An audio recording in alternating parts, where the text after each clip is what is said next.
बड़ी खबर आपको बता दें, महाराष्ट्र से है, जहां बीएमसी चुनाव को लेकर महायुति में खींचतान बढ़ गई है। सीट बंटवारे पर महायुति में पेच फंस गया है। सीट बंटवारे को लेकर बीजेपी से शिवसेना शिंदे गुट नाराज बताया जा रहा है। ये जानकारी सूत्र बता रहे हैं।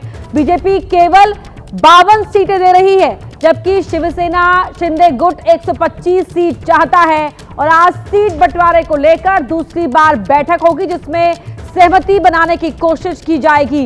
ये पूरी जानकारी सूत्रों के हवाले से फिलहाल मिल रही है।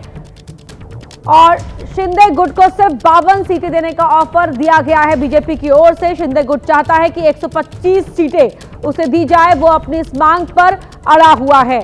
और बीएमसी इलेक्शन को देखते हुए महायुति में फिलहाल सीट बंटवारे पर जो पेच फंसा हुआ है, उसको लेकर आज दूसरी बार बैठक होने जा रही है। इस बैठक में सहमति बनाने की कोशिश की जाएगी। क्या फॉर्मूला निकलता है बीच का, जो दोनों के बीच में सामंजस्य बना पाता है, उस पर नजर सभी की रहेगी। वैभव हमारे सहयोगी हमारे साथ जुड़ रहे हैं। वैभव, बीएमसी इलेक्शन की महत्वता दोनों ही दल जानते हैं और इसीलिए अपनी अपनी मांग पर अड़े हुए हैं। क्या कह रहे हैं आपके सोर्सेज? बिल्कुल, और इसीलिए देखिए, एकनाथ शिंदे की पार्टी है वो 227 प्रत्याशी का जायजा लेने जा रही है। इसका मतलब अब क्या समझने का कि वो स्वबल का नारा दे रही है या पूरे महागठबंधन का जायजा ले रही है, अब ये देखना होगा। आज सुबह से रंग शारदा के हॉल में खुद एकनाथ शिंदे की 6 गठित की समितियां है, वो 227 प्रत्याशी की इंटरव्यू लेगी और उसके बाद तय कर देगी कि कौन से कैंडिडेट की का पल्ला कौन से विभाग में भारी है। देखिए, अब युति का सीट बंटवारे का बातचीत चल रहा है, सीट बंटवारे पर चर्चा चल रही है, लेकिन जिस प्रकार से भाजपा ने शिवसेना को प्रस्ताव दिया है सिर्फ 52 सीटों का, देखिए 52 सीटें यानी 227 पूरी मुंबई महानगर पालिका का वार्ड है, उसमें से 52 सीटें ऐसी दी है जिसमें 8 विधानसभा क्षेत्र ही नहीं है। और जो मुस्लिम बहुल बाग है, जो शिवसेना हिंदुत्व के नाम से पहचानी जाती है, उनको कई सारी सीटें हैं वो मुस्लिम बहुल बाग में दी गई है। और इसी वजह से शिवसेना है वो कुछ तरह से नाराज चल रही है। और यही नाराजगी कल एकनाथ शिंदे ने अपनी कैबिनेट बैठक के बाद देवेंद्र फडणवीस से मुलाकात की है और उनसे बातचीत की है कि सम्मान पूर्वक महायुति का गठबंधन है वो होना चाहिए, उसी तरह से हम आगे जा सकते हैं। अब देखिए, दूसरा राउंड है जो चर्चा का, वो आज होने जा रहा है। वही भाजपा के वसंत स्मृति में यह चर्चा होगी और इसमें खुद राहुल शेवाले, उदय सामंत शिवसेना की तरफ से होंगे और दूसरी तरफ भाजपा की तरफ से आशीष शेलार और अमित साटम जो खुद मुंबई अध्यक्ष है, ये लोग शामिल होंगे। लेकिन तो बिल्कुल सम्मानजनक सीटें चाहती है शिवसेना शिंदे गुट, लेकिन क्योंकि वो समझती है कि जितनी सीटें मिलेंगी वो सम्मान जहां यहां पर मिलेगा, बीएमसी इलेक्शन के बाद उसका रोल उतना ही बड़ा हो जाएगा। इसलिए नंबर ऑफ सीट्स पर भी बात नहीं बन पा रही है और सीट कौन सी दी जा रही है उस पर भी बात नहीं बन पा रही है। वैभव, देखिए, जिस प्रकार से सीट बंटवारा हो रहा है, अब सीट बंटवारा यही होगा कि 2012 और 2017 में क्या कैलकुलेशन था, तब पूरी शिवसेना थी। अब पूरी शिवसेना जब बंटवारे में विभाग हो गई है, बगावत के बाद अब जो आधी शिवसेना है, यानी एकनाथ शिंदे के पास करीबन अब 60 ऐसे पार्षद है जो चुनाव लड़ना चाहते हैं और जो अच्छी जगह है। और दूसरी बात यह है कि पिछली 2017 में जो इलेक्शन हुआ था, तब भाजपा के पास 84 कैंडिडेट जीत कर आए थे। तो 84 कैंडिडेट छोड़कर आगे भाजपा है वो अपनी ताकत बढ़ाना चाहती है। लेकिन दूसरी तरफ एकनाथ शिंदे के पास जो कैंडिडेट है वो अभी कुछ प्रमाण से जीत नहीं नजर रहेगी। आज होने वाली तमाम हलचलों पर आपसे अपडेट लेते रहेंगे। फिलहाल शुक्रिया आपका इस पूरी जानकारी के लिए। और अब बात करते हैं दिल्ली के वायु प्रदूषण की। देश की राजधानी दिल्ली, जहां वायु प्रदूषण से हालात बद से बदतर होते जा रहे हैं। अगले कुछ दिनों में हालात में सुधार होने की उम्मीद भी नहीं है। ये तस्वीरें आपके टीवी स्क्रीन पर आप देख सकते हैं। ये जवाहरलाल नेहरू स्टेडियम की तस्वीर, नजफगढ़, कश्मीरी गेट, अक्षरधाम, आरकेपुरम, आनंद विहार, धौला कुआं, आईटीओ का एरिया। ये 8 तस्वीरें टीवी स्क्रीन पर आपके दिल्ली के अलग अलग जगहों की है। लेकिन देखिए, इन तस्वीरों में जो हालात दिख रहे हैं, जो सूरत हाल नजर आ रहा है, वो लगभग एक जैसा ही है। प्रदूषण से दिल्ली के हर कोने में, हर हिस्से में रहने वाला शख्स इस समय बेहाल बना हुआ है। और इसीलिए प्रदूषण पर लगाम कब तक लगेगी, ये सवाल लगातार उठाया जा रहा है। ये सवाल पूछा जा रहा है कि आखिरकार आम नागरिक को जो ये दम घोटू हवा से निजात कब तक मिल पाएगी। बड़ी खबर का रुख कर रहे हैं प्रदूषण को लेकर। राजधानी दिल्ली में आज से कुछ सख्ती बढ़ गई है। दिल्ली में दूसरे राज्यों से के BS6 गाड़ियों के अलावा किसी और गाड़ी को एंट्री नहीं मिलेगी। आज के बाद दिल्ली में दूसरे राज्यों से सिर्फ CNG और इलेक्ट्रिक गाड़ियों को ही प्रवेश मिल पाएगा। प्रवेश करने वाली गाड़ियों की जांच के लिए पुलिस की टीम तैनात रहेगी। बिना प्रदूषण सर्टिफिकेट के भी पेट्रोल, डीजल, CNG नहीं मिलेगी।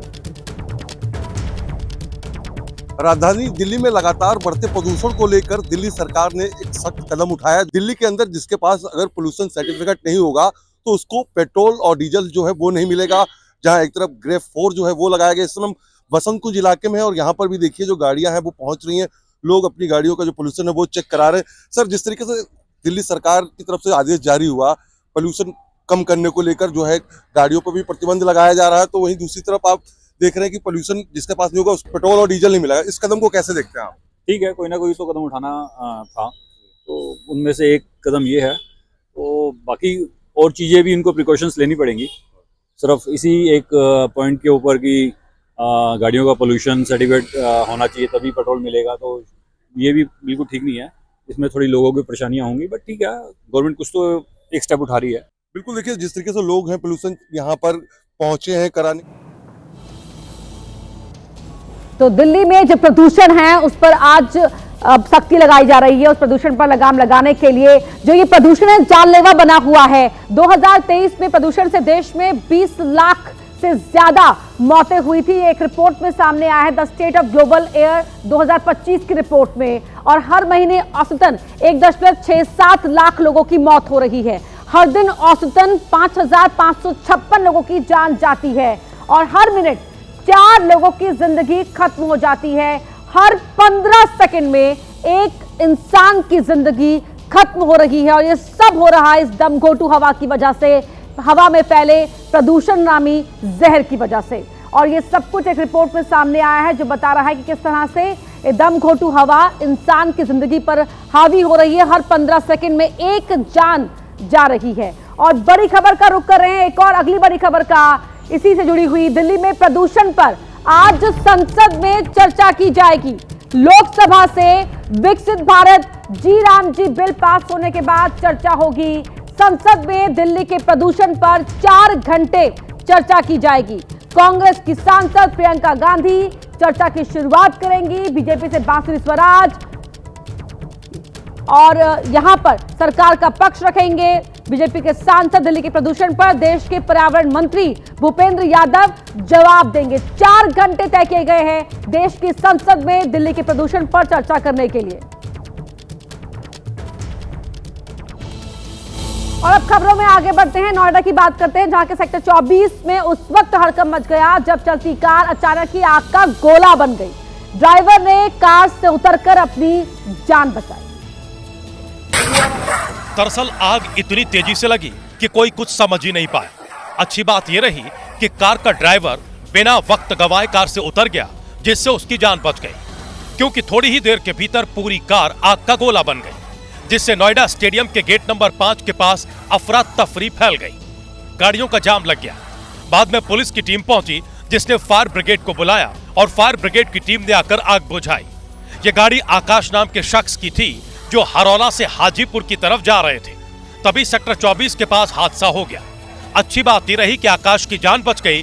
वहीं पुलिस मामले की जांच में जुटी है। आग के पीछे शॉर्ट सर्किट को वजह बताया जा रहा है। मध्य प्रदेश के खरगोन में उस वक्त इंसानियत की मिसाल देखने को मिली जब एक डूबती हुई लड़की को 2 लड़कों ने अपनी जान जोखिम में डालकर बचाया। तस्वीरों में देख सकते हैं कि युवक पहले अपने कपड़ों की रस्सी बनाते हैं, फिर एक युवक नीचे जाता है, लड़की को हाथ देता है, लड़की उसका हाथ पकड़कर बाहर आती है और दोनों युवक की वजह से इसकी जान बच जाती है। हाँ पकड़ो, बस बस, धीरे धीरे ला ला। जिन युवकों ने युवती को बचाया उनका नाम दीपेश और सुजल है, जिनकी बहादुरी की हर कोई तारीफ कर रहा है, क्योंकि इन दोनों युवकों ने न केवल इस लड़की को नहर से बाहर निकाला बल्कि उसे अस्पताल भी ले गए। दरअसल लड़की बबूल की डाली पकड़कर बाहर निकलने की कोशिश कर रही थी, लेकिन जब बाहर नहीं निकली तो रोने लगी, जिसके बाद दीपेश की नजर लड़की पर पड़ी। फिर दोनों दोस्तों ने उसे बाहर निकाला और उसकी जान बचा ली। और अब बात करते हैं आंध्र प्रदेश के चित्तूर की, जहां एक नकाबपोश चोर महिला छात्रावास में घुस गया और उसने छात्राओं के मोबाइल फोन चुरा लिए। इस घटना का एक वीडियो भी सामने आया है। ये नकाबपोश चोर छात्रावास के इसी गेट से अंदर झांकता है और इस बात का इत्मीनान कर लेता है कि अंदर घुसने में उसे कोई खतरा तो नहीं है। इसके बाद वो सीधे हॉस्टल के अंदर दाखिल होता है और छात्राओं के कमरों की गैलरी में चहलकदमी करते हुए जायजा लेता है कि किस कमरे का दरवाजा खुला है। जिन जिन कमरों का गेट उसे खुला मिलता है, आशंका यह है कि उन्हीं कमरों से उसने मोबाइल फोन चुराए और फरार हो गया। इस नकाबपोश बदमाश ने यह घटना बुधवार सुबह तड़के अंजाम दी और भवानी सर्कल के पास बने 2 महिला छात्रावासों को निशाना बनाया। नकाबपोश चोर की सारी गतिविधियां सीसीटीवी कैमरे में कैद हो गई। बताया जा रहा है कि चुराए गए फोन एसपी पॉलिटेक्निक कॉलेज की अंतिम वर्ष की छात्राओं के हैं। पीड़ित छात्राओं ने पुलिस में इस घटना की शिकायत दर्ज कराई है। और दिल्ली पुलिस की साइबर सेल ने बड़ी कार्रवाई करते हुए 16 करोड़ के साइबर फ्रॉड का खुलासा किया है। बड़ी खबर आपको बता रहे हैं। इस मामले में यूपी, केरला, कर्नाटक, आंध्र प्रदेश और दिल्ली से 9 आरोपी पकड़े गए हैं और जांच में दुबई से जुड़े हुए लिंक भी सामने आए हैं। आरोपियों ने ठगी की रकम कई बैंक खातों में ट्रांसफर की। इनके पास से कई चेकबुक और सिम भी मिले हैं। बड़ी खबर आपको बता रहे, इन्वेस्टमेंट के नाम पर ये ठगी करते थे। कश्मीर के अनंतनाग में तेंदुए का आतंक देखने को मिला, जहां एक आदमखोर तेंदुए ने 5 साल की बच्ची पर हमला कर दिया। बच्ची की मौके पर ही मौत हो गई। बताया जा रहा है कि बच्ची शाम से लापता थी। जब घर वालों ने बच्ची को तलाशा तो घर से थोड़ी ही दूर उसकी लाश मिली। बच्ची की मौत की खबर सुनकर पूरे गांव में हड़कंप मच गया, क्योंकि तेंदुए को लेकर पहले से ही गांव वालों में दहशत का माहौल था। लेकिन जिस तरह से तेंदुए ने 5 साल की बच्ची को शिकार बनाया, उससे गांव वालों में आक्रोश है। लोगों का घरों से बाहर निकलना मुश्किल हो गया है। गांव वालों की शिकायत है कि वन विभाग की टीम ने जंगली जानवरों को रोकने के लिए कोई कदम नहीं उठाया। वहीं घटना के बाद वन विभाग की टीम एक्शन में दिखी, जो रात भर तेंदुए की तलाश करती रही। वन विभाग की टीम ने भरोसा दिलाया है कि जल्दी ही तेंदुए को पकड़ लिया जाएगा। कोलकाता में उस वक्त हड़कंप मच गया जब न्यू टाउन में एक झुग्गी बस्ती में भीषण आग लग गई, जिसमें 5 से 6 घर जलकर राख हो गए। लोग जान बचाकर भागते नजर आए। ये आग इतनी विकराल थी कि एक साथ कई झुग्गियां आग की चपेट में आ गई। चारों तरफ धुएं का गुबार छा गया। आसपास आग की लपटें देखकर लोग दहशत में आ गए। वहीं खबर मिलते ही दमकल की कई गाड़ियां घटना स्थल पर पहुंच गईं, लेकिन आग इतनी भयानक हो गई थी कि फायर ब्रिगेड की टीम को आग बुझाने में कड़ी मशक्कत करनी पड़ी। इस आग में कई घर जलकर राख हो गए। इस हादसे में कितने लोग हताहत हुए हैं, इसकी जानकारी फिलहाल नहीं मिली है, लेकिन नुकसान बड़े पैमाने पर हुआ है। हालांकि आग लगी कैसे, इसका पता नहीं चला है। फिलहाल पुलिस मामले की जांच में जुटी है। वहीं मंत्री सुजीत बोस इस अग्निकांड पर नजर बनाए हुए हैं।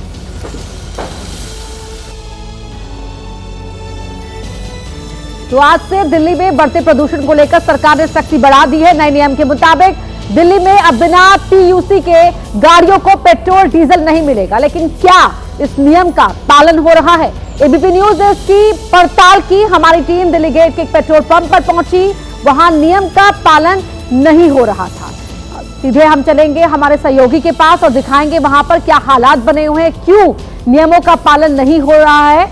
और ये देखिए, आज से इस प्रदूषण पर रोकथाम लगाने के लिए ये नियम बनाया गया था, नियम कि बिना पीयूसी के डीजल और पेट्रोल नहीं मिलेगा। बलराम पांडे हमारे सहयोगी हमारे साथ लाइव जुड़ रहे हैं। बलराम, क्या है हालात? नियम की बात तो कह दी गई, लेकिन क्या पालन हो रहा है? देखिए, आपको बता दें कि दिल्ली में प्रदूषण जिस तरीके से बना हुआ है, उसको लेकर के दिल्ली सरकार ने 4 बड़े फैसले लिए, जिसमें से एक फैसला यह भी था कि नो पीयूसी नो फ्यूल। इस नियम को दिल्ली के तमाम पेट्रोल पंप मान रहे हैं और जो भी गाड़ियां यहां पर पहुंच रही हैं, उन्हें बिना किसी पोल्यूशन सर्टिफिकेट को चेक किए उन्हें पेट्रोल डीजल दिया जा रहा है। और आप देख सकते हैं कि ऐसा ही एक पेट्रोल पंप दिल्ली गेट के पास है, जहां पर सभी वाहनों को फ्यूल दिया जा रहा है, उनका पोल्यूशन सर्टिफिकेट चेक नहीं किया जा रहा। और आप देख सकते हैं कि जो भी वाहन यहां पर आ रहे हैं, लंबी कतार भी आपको वाहनों की दिख रही होगी, इन्हें फ्यूल लगातार दिया जा रहा है। जबकि यहां पर जो डीपीसीसी का ऑर्डर है वो भी चस्पा किया गया है, जिसमें साफ तौर से लिखा हुआ है कि नो पीयूसी नो फ्यूल। लेकिन उसके बावजूद भी जो पेट्रोल पंप पे कर्मचारी हैं वो यहां पर फ्यूल देते हुए नजर आ रहे हैं। हालांकि हम उनसे बात करने की कोशिश भी करेंगे और जानने की कोशिश करेंगे कि आखिरकार उनका क्या कहना है। आप लोग लगातार फ्यूल दे रहे हैं, जो भी वाहन आ रहा है उनसे जो पीयूसी है वो चेक नहीं कर रहे हैं, आखिर इसके पीछे की वजह क्या है? जी किसी कस्टमर से लड़ाई झगड़ा नहीं करना चाहता जी, ये क्योंकि हमारा काम नहीं है, हमारा काम फ्यूल भरना है। हमारा काम ये डिपार्टमेंट वालों का काम नहीं है, हमारा ये पॉलिसी चेक करना या कुछ और चीज़ चेक करना। एक बार गवर्नमेंट ने पहले हेलमेट का भी किया था, उसमें भी हमारा लड़ाई झगड़ा काफ़ी हुआ था कि हमने बिना हेलमेट वालों को पेट्रोल देने के लिए मना किया था, तो उसमें भी हमारा लड़ाई झगड़ा काफ़ी हुआ था। इस वजह से हम ये पीयूसी चेक नहीं कर रहे जी। लेकिन सरकार ने तो साफ कहा है कि नो पीयूसी नो फ्यूल, उसके बावजूद आप लोग लगातार सभी वाहनों को फ्यूल दे रहे हैं बिना किसी पोल्यूशन सर्टिफिकेट को चेक किए हुए। ये ऐसा है जी, ये तो गवर्नमेंट का वो है ही कि क्या कहते हैं, ये तो ऑनलाइन सब कुछ चेक किया जा सकता है, ऑनलाइन चालान भेजे जा सकते हैं। जब पीयूसी का चालान के लिए क्या कहते हैं, पीयूसी चेक कराने के लिए एक हफ्ते पहले आप मैसेज भेज देते हैं, तो चालान खत्म होने के बाद आप पीयूसी खत्म होने के बाद चालान भी तो भेज सकते हैं, उनसे चालान ऐसे चालान वसूल कर दीजिए। यानी सरकार ने ऑर्डर तो कर दिया, लेकिन उसका पालन हो या ना हो उससे कोई फर्क नहीं पड़ता। हम अपने कस्टमर से झगड़ा नहीं करना चाहते जी, क्यों हम किसी से लड़ाई झगड़ा मोल लें। उसके आप तो फ्यूल देंगे? हम तो देंगे सर, हम किसी कस्टमर को अपने कस्टमर को आपने नोटिस तो चस्पा कर रखी है। अब किसी कस्टमर को हम अपने कस्टमरों को खराब थोड़ी नहीं करना चाहते सर इस चीज़ के लिए, लेकिन हमें तो देना पड़ेगा, हमारी मजबूरी। आपकी नज़र में सरकार का ऑर्डर कोई मायने नहीं रखता? तो सरकार खुद ही करे सर, उसका डिपार्टमेंट वाले खड़े करें यहाँ पे, अपने हर पंप में डिपार्टमेंट वाले खड़े करें जो पीयूसी चेक कर सकें, तभी तो वो चल सकता। काम ऐसा थोड़ी नहीं चलता है किसी कस्टमर के किसी हमारे ऊपर ये सारा वर्जन डाल दिया जाए। हम अपना काम करेंगे या पीयूसी चेक करेंगे, बस इससे ज़्यादा क्या कर सकते हैं सर। तो यानी आप देख सकते हैं जो पेट्रोल पंप पर कर्मचारी तैनात हैं, उनका कहना है कि हम पीयूसी चेक नहीं करेंगे। सरकार ने जो ऑर्डर दिया है उसके लिए जो संबंधित विभाग हैं उनके अधिकारी यहां पर खड़े किए जाए, वो चेक करें कि आखिरकार इस वाहन के पास प्रदूषण सर्टिफिकेट है या फिर नहीं है। उनका कहना है कि हमारे पास जो भी वाहन आएगा हम उसे फ्यूल देंगे। और आप देख सकते हैं कि यहाँ पर जो वाहन आए हुए हैं, अगर आपने नियम बना दिया है तो नियम का पालन भी आप ही करवाइए। यहाँ पर सीधे तौर पर ये पेट्रोल पंप के कर्मचारी तो यही कहते हुए दिखाई दे रहे हैं। बहुत धन्यवाद बलराम आपका इस पूरी बातचीत के लिए। बढ़ते हैं आगे, बात करते हैं मध्य प्रदेश के सिवनी की, जहां उस वक्त अफरा तफरी मच गई जब एक घर में भालू घुस आया। लोगों ने समझदारी दिखाते हुए भालू को एक कमरे में बंद कर दिया, लेकिन जब वन विभाग की टीम भालू को पकड़ने पहुंची तो भालू कमरे में मौजूद एक खिड़की से बाहर निकल गया। तस्वीरों में देखा जा सकता है कि भालू कमरे में मौजूद है। वन विभाग की टीम उसे पकड़ने की कोशिश कर रही है, तभी भालू एक रास्ते से बाहर निकल जाता है, जिससे दोंदीबाड़ा के लोगों की टेंशन और ज्यादा बढ़ जाती है, क्योंकि बड़ी मुश्किल के बाद भालू पकड़ में आया था। वहीं वन विभाग की टीम भालू को पकड़ने में लगी है। बता दें कि भालू की दहशत इतनी ज्यादा है कि लोगों का घरों से बाहर निकलना मुश्किल हो गया है। हालांकि वन विभाग की टीम ने भरोसा दिलाया है कि जल्द ही भालू को पकड़ लिया जाएगा।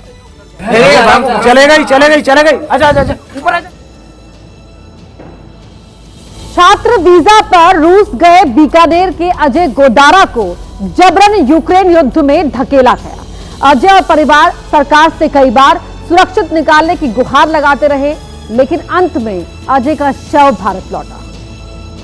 किन परिस्थितियों में जैसे भी इनका जीवन समाप्त हुआ है। परिजनों के मुताबिक नवंबर 2024 में अजय पढ़ने के लिए रूस गए थे, लेकिन रूस पहुंचने के कुछ ही समय बाद उनकी जिंदगी पूरी तरह बदल गई। परिवार का आरोप है कि अजय को किचन के काम और सुरक्षित नौकरी का झांसा दिया गया, जबकि हकीकत में उसे सैन्य गतिविधियों में शामिल कर लिया गया था। अजय की मजबूरी और भय उस समय सामने आया जब उसने करीब 4 महीने पहले 2 वीडियो रिकॉर्ड कर भारत में अपने परिवार और प्रशासन से मदद की गुहार लगाई थी। परिजन अफसरों और मंत्रियों के चक्कर काटते रहे, लेकिन कुछ हो नहीं पाया। अब करीब 1 हफ्ते पहले आए ईमेल के जरिए अजय के मारे जाने की जानकारी मिली है। अजय की मौत की सूचना मिलते ही परिवार पर दुखों का पहाड़ टूट पड़ा। ग्रामीणों और परिजनों ने केंद्र सरकार से उच्च स्तरीय जांच की मांग की है। उनका कहना है कि ये पता लगाया जाना चाहिए कि किन एजेंट नेटवर्क या संस्थाओं ने भारतीय युवाओं को स्टडी वीजा के नाम पर युद्ध क्षेत्र में झोंकने का जाल बिछाया है। बिहार के मुख्यमंत्री नीतीश कुमार के मुस्लिम महिला का हिजाब उतारने को लेकर जो बयान संजय निषाद ने दिया, अब उस पर सियासत गरमाने लगी है। इसे लेकर समाजवादी पार्टी की तरफ से पोस्टर लगाया गया है, जिसमें नीतीश कुमार के साथ मंत्री संजय निषाद को भी निशाने पर लिया है। जिस पोस्टर के जरिए निशाना साधा गया है, उसे मंत्री संजय निषाद के आवास के सामने लगाया गया है। पोस्टर में लिखा है कि सत्ता के घमंड में मंत्री मर्यादा भूले जा रहे हैं। साथ ही पोस्टर में संजय निषाद के उस बयान को भी कोट किया गया है जिसको लेकर इतना बवाल मचा है। बता दें कि संजय निषाद अपने इस बयान को लेकर चौतरफा घिरे हैं। वहीं इस पोस्टर में जहां नीतीश कुमार और मंत्री संजय निषाद को टारगेट किया गया है, वहीं अखिलेश यादव को नारी सम्मान की ढाल बताते हुए अंधेरे के दौर में बेबाक आवाज बताया गया है। बता दें कि इस पोस्टर को समाजवादी पार्टी के नेता मोहम्मद इखलाक ने लगाया है, जिसमें अखिलेश यादव के साथ शिवपाल यादव और उनके बेटे आदित्य की भी तस्वीर है। संघ के सरकार्यवाह दत्तात्रेय होसबाले ने गोरखपुर में अमन का संदेश दिया और मुसलमानों से नदी की पूजा, सूर्य नमस्कार और प्राणायाम करने की अपील की। कहा कि मुस्लिम बंधु भी पर्यावरण की दृष्टि से नदी की पूजा करें तो क्या बिगड़ता है। दत्तात्रेय होसबोले ने कहा कि जब हम हिंदू धर्म कहते हैं तो ये मानव धर्म है। दुनिया के किसी भी देश के लोग अपने अपने पंथ को रखकर इसका पालन कर सकते हैं। नमाज पढ़ने वाले हमारे मुस्लिम बंधु भी पर्यावरण की दृष्टि से नदी की पूजा करें तो क्या बिगड़ता है। वो सूर्य नमस्कार करे तो हम कोई विरोध करने वाले हैं क्या। वो प्राणायाम करेंगे तो गलत है क्या। नहीं है। हम ये नहीं कहते तुम ये करे तो वो पूजा छोड़ दो, वो नमाज छोड़ दो, वो इगर्जी मत जाओ, ये तो हम नहीं कहेंगे। हम जो कह रहे हैं धर्म का, ये मानव धर्म है। दत्तात्रेय होसबोले ने कहा कि हमारे लोगों की बुद्धिमत्ता, प्रतिभा, परिश्रम का स्वागत हो रहा है। हमारे देश की संस्कृति के बारे में जानने के लिए लोग उत्सुक हैं। हिंदू समाज में जिनको हमने समाज ने दूर रखा, प्रचुत करके, निचले करके ऐसे लोगों के अंदर प्रवेश करते हैं, उनका धर्म परिवर्तन होता है। राष्ट्रीय स्वयंसेवक संघ के सर कार्यवाह दत्तात्रेय होसबोले गोरखपुर के खोराबार में एक हिंदू सम्मेलन को संबोधित कर रहे थे। आजकल एक नया ट्रेंड बन गया है, जब लोगों की बात नहीं सुनी जाती है तो परेशान होकर वो मोबाइल टावर पर चढ़ जाते हैं। इस बार एक ऐसी ही घटना मध्य प्रदेश के नीमच से सामने आई है। ये युवक गुस्साकर मोबाइल के टावर पर चढ़ गया और बिल्कुल कोने पर जाकर बैठ गया। वीडियो देखकर ऐसा लगा मानो कभी भी कोई भी हादसा हो जाएगा। देखते ही देखते नीचे लोगों की भीड़ लग गई। पहले पुलिस की गाड़ी आई, फिर कुछ अधिकारी पहुंचे। पता चला कि इस युवक का जमीन को लेकर कोई विवाद चल रहा है जो पिछले 8 साल से सुलझा ही नहीं है। अब मोबाइल टावर पर चढ़ने के बाद इस युवक ने जिद पकड़ ली कि जब तक उसके विवाद का समाधान नहीं हो जाता तब तक ये टावर से नहीं उतरेगा। हालांकि जब एसडीओ ने इसे समझाया तब जाकर ये नीचे उतरा। क्या फिर कोई बड़ी अनहोनी होने वाली है? क्योंकि पुरी के जगन्नाथ मंदिर से जो वीडियो सामने आया है उसको देखने के बाद तो कुछ लोग यही दावा कर रहे हैं। इस वीडियो ने एक बार फिर कई लोगों को परेशान कर दिया। वीडियो में दिख रहा है कि जगन्नाथ मंदिर के शिखर के चारों तरफ पक्षी मंडरा रहे हैं। ये वीडियो इस वजह से सुर्खियों में है क्योंकि मंदिर के ऊपर कभी कोई पक्षी नहीं उड़ता है। कहा जाता है कि अगर कोई पक्षी शिखर के आसपास मंडराता है तो इसे अपशगुन माना जाता है। हालांकि कई लोग इसे अंधविश्वास से ज्यादा कुछ नहीं मानते। इससे पहले इसी साल अप्रैल के महीने में भी एक वीडियो सुर्खियों में आया था जब एक गरुड़ ध्वज को पंजों में दबाकर मंदिर की परिक्रमा करने लगा था। हालांकि बाद में कहा गया कि वो ध्वज मंदिर के शिखर का नहीं था। यूपी के मऊ जिले में बच्चों को जो मिड डे मील दिया जाता है उसको लेकर एक बार फिर सवाल खड़े हो गए हैं, क्योंकि बच्चों की थाली में खाने के साथ साथ कीड़े भी परोस दिए गए।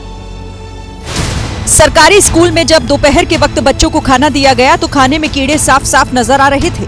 कीड़ों की संख्या 1 या 2 नहीं बल्कि बहुत ज्यादा थी, और ऐसा किसी एक थाली में नहीं बल्कि लगभग हर थाली में हुआ। बच्चों ने खुद ये सड़ा हुआ खाना कैमरे पर दिखाया। मामला बड़राव ब्लॉक के जमालपुर प्राथमिक विद्यालय से सामने आया। अब प्रशासन ने प्रिंसिपल को नोटिस जारी किया है और जवाब मांगा है। जब दाल में कीड़ा उड़ा आ गया था, तो संबंधित प्रधानाध्यापक को नोटिस दी गई है। रसोइया को भी सचेत रहने का, भविष्य में इस तरह की पुनरावृत्ति ना हो, इसके लिए कार्रवाई की गई है। बीएसए ने कहा कि अगर प्रिंसिपल ने संतोषजनक जवाब नहीं दिया तो कार्रवाई की जाएगी।